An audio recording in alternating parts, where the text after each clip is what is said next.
Alors aujourd'hui, vous nous parlez du péril vert. Dites-nous en plus. Alors, je vais vous parler du péril vert. Bien entendu, le péril, c'est le danger des écologistes, des escrologistes.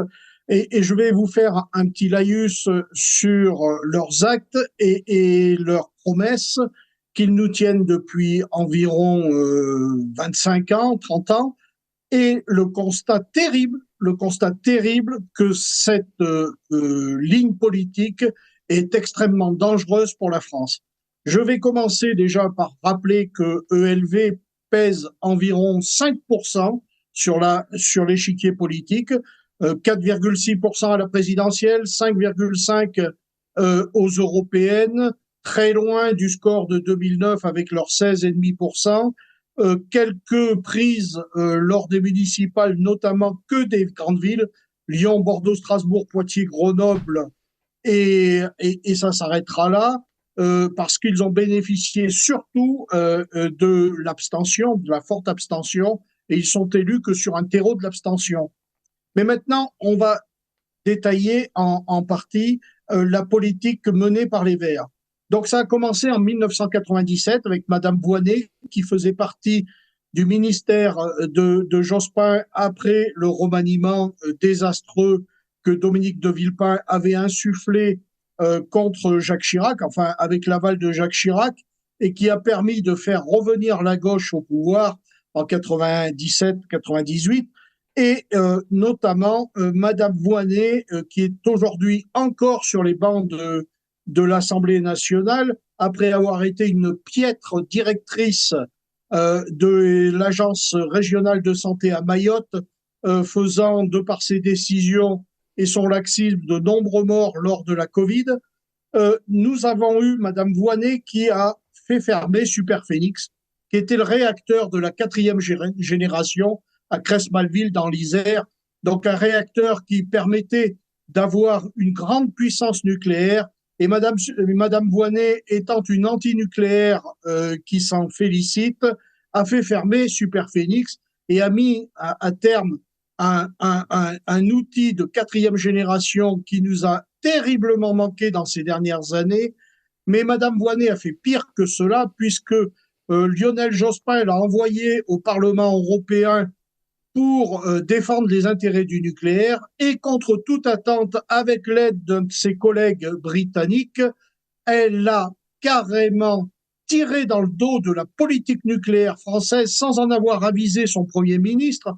Donc elle a fait de la forfaiture, et elle a, de par son action politique, elle s'en est d'ailleurs réjouie, puisqu'il y a des vidéos là-dedans qui démontrent que Madame Voynet était très contente de son action politique, mais son action politique a engendré des conséquences extrêmement lourdes pour le porte-monnaie des Français, puisque c'est à partir de cette date-là qu'on est rentré dans un système de, de rétrogradation de l'utilisation du nucléaire civil pour la production d'électricité, et donc qui a amené par la suite la fermeture de Fessenheim, quand M. François Hollande a pactisé avec les escrologistes pour se faire élire en 2012. Mais auparavant, nous avons eu Sivens en 2014, le barrage de Sivens. Et nous avons vu Mme Duflot, qui luttait contre les méga-bassines, venir haranguer les troupes le samedi après-midi et le samedi soir. Malheureusement, Rémi Fraisse trouvait la mort en voulant lutter contre les gendarmes mobiles, en voulant s'opposer par la force face aux gendarmes mobiles. Et Rémi Fraisse a été la victime, non pas de la gendarmerie, puisque aucune poursuite judiciaire n'a eu lieu, mais a été victime du discours des escrologistes et du discours de Madame Duflot. Ensuite, nous avons vu ces mêmes escrologistes avec ma mère et compagnie venir s'en prendre aux cultures d'OGM maïs, cet OGM qui était destiné à la recherche, c'est-à-dire que c'était pas de la production qu'on cherchait, c'était de la recherche pour mieux pouvoir donner des races de maïs qui puissent résister au changement climatique. Eh ben non, nous avons ces gens-là qui sont venus arracher de l'OGM en grande quantité et mettre à bas une recherche française. Ensuite, nous avons Madame Duflot qui nous dit, toujours elle, qui nous dit que le Burkini, c'est une chance pour la France. Donc nous voyons bien que avec ces gens-là, tout va vers le contraire de ce qu'il faudrait être. Et nous avons malheureusement ces mêmes escrologistes que l'on retrouve avec le Green Deal et le Farm to Fork, deux accords de la Commission européenne dont ils sont les meneurs, qui recherchent la décapitalisation du cheptel bovin en France, la fin de la voiture thermique en 2035 pour l'Union européenne, la mise en jachère de terre pour les paysans, 25% de surface bio supplémentaire quand on sait que le bio ne se vend pas en France et que l'on a extrêmement de difficultés pour pouvoir assumer ce statut de bio alors que le conventionnel reste la norme.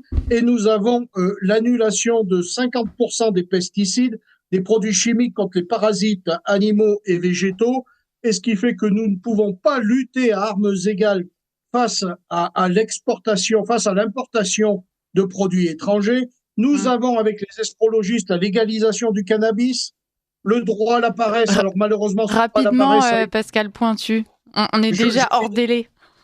Oui, je finis. Et donc le droit à la paresse, malheureusement, qui a tué malheureusement cette pauvre petite Louise, puisque un idiot de 23 ans addict aux jeux vidéo et qui n'a jamais voulu travailler se recuser dans la violence. Et avec la justice et la police, les escrologistes nous servent un débat intenable. C'est la fin des bacs pour eux, le désarmement des polices municipales, le récépissé pour les contrôles d'identité, l'interdiction du LBD pour les forces de maintien de l'ordre, et ils sont contre la vidéoprotection qui aurait peut-être pu éclaircir le drame de Grenoble de cette nuit, Grenoble tenu par un astrologiste, Monsieur Piolle. Merci Pascal Pointu pour cette chronique. Je conclue rapidement parce qu'on est hors délai, mais on vous retrouve la semaine prochaine, même jour, même heure.